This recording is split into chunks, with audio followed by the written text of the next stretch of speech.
Russell here with Michaela. We're just going through the lying leg curl and the variations of this exercise.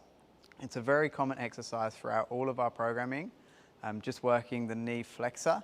So Michaela's going to do a couple of lying leg curls unilaterally.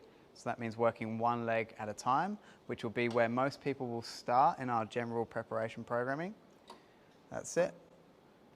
All the way up. A few key things with this one is making sure that you do get full flexion at the top, so the pad almost touches the top of your hamstrings.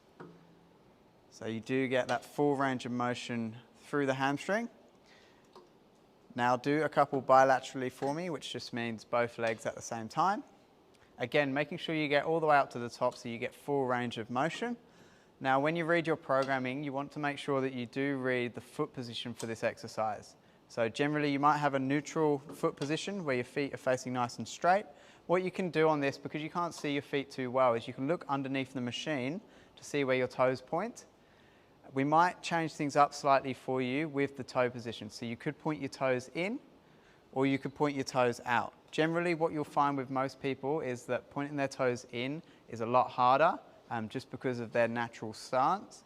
So this will be a weakness which we'll try and strengthen up. As well as toe position in and out, we can point your toes down, which is plantar flexed. So if it's on your program as plantar flexed, that means you're pointing your toes away from the body. And then we've got the opposite, which is dorsiflex. So you can raise your toes up towards your shins.